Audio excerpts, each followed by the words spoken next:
Nous avons l'impression que l'instant présent est un bref instant coincé entre un immense passé et un futur plus immense encore. La réalité est qu'il n'existe que le maintenant, traversé par des pensées de passé, mémoire, et des pensées de futur, anticipation. Un maintenant éternel dans lequel apparaissent les sensations, les émotions, les pensées, les perceptions. Ce maintenant est le contenant ultime dans lequel tout est contenu.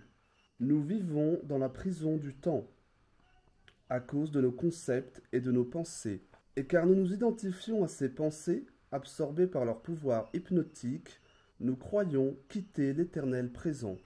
Nous construisons des châteaux en Espagne. Nous nous quittons toujours et vivons dans le cinéma de notre propre esprit, fait d'anticipation et de projection. Le fait d'observer et de voir sur le vif la tendance de notre esprit à vivre en avant, futur, ou en arrière, passé, permet de nous replacer dans l'éternel présent, car ce qui observe l'illusion du temps est hors de lui. Ainsi, la réalisation de ce qui est faux nous ramène à ce qui est vrai. Revenir aux sensations du corps est un ancrage efficace, car être attentif aux sensations nous éloigne de notre tendance à tout conceptualiser, à tout mentaliser. Et deuxièmement, la sensation se dissout dans la révélation de cette présence. Tous les objets, pensées, émotions, sensations, se dissolvent dans notre véritable nature lorsqu'ils sont vus sans être catégorisés conceptuellement. Ainsi, tous les objets ont pour but ou pour joie de révéler le sujet suprême. La liberté consiste donc en un renversement du regard. Le passé et le futur sont vus comme des bulles de rêve, ou des pensées sans substance au sein de l'immuable présent. Ils perdent leur attraction, ou bien, s'ils sont temporairement suivis, à cause de leur pouvoir fascinant, la possibilité de toujours revenir au présent purifié est possible, revenir à notre véritable verticalité d'être, et quitter l'horizontalité du temps. La juste perspective est toujours possible, car elle a déjà été conscientisée. Éveil. L'état de l'ignorant est plus précaire, car il ne connaît pas la dimension verticale de son propre être, prisonnier de la temporalité, et il cherche sa rédemption dans le temps, par des projets ou des résolutions mentales toujours liées à la mémoire, alors que c'est justement son emprise dans le temps qui le lie.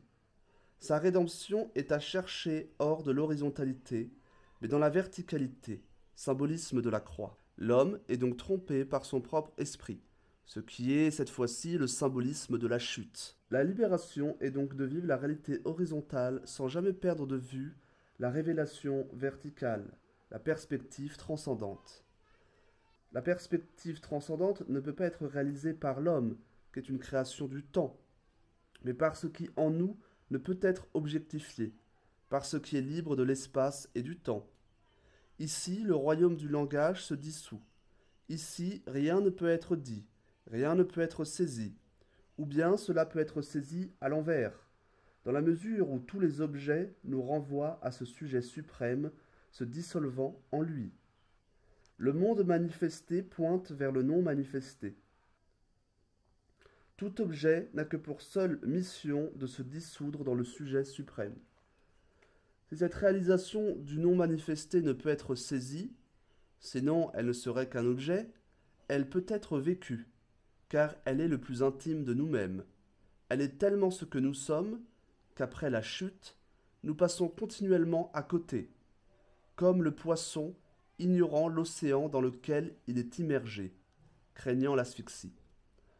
Lorsque cette réalisation se fait, et qu'elle est suffisamment actualisée, car la perspective qui a provoqué la chute possède son propre pouvoir fascinateur, symbolisé par le combat entre le bien et le mal, alors la vie prend tout son sens. Non pas un sens conceptuel, mais un sens, pourrait-on dire, sensuel, mystique, divin, énigmatique, libérateur.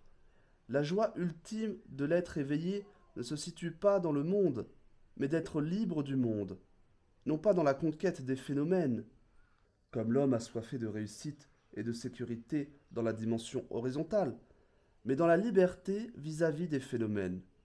Il ne place plus son salut ici-bas, mais dans la présence énigmatique qui permet à l'ici-bas d'apparaître. Vraiment, sa demeure n'est plus de ce monde.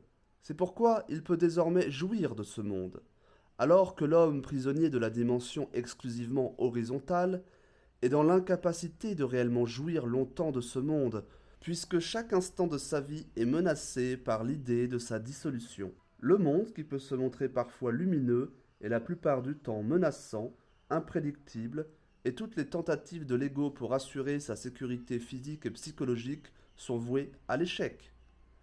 L'homme attaché à l'illusion du temps est condamné à la souffrance. Vouloir construire sa maison sur l'étoffe d'un rêve ne peut mener qu'au désastre. L'homme, sentant que quelque chose de capital lui échappe, ne se satisfait de rien, et tant qu'il ne retourne pas son regard, trouvant le sujet suprême, sa dimension verticale, il est condamné à perpétuer sa chute.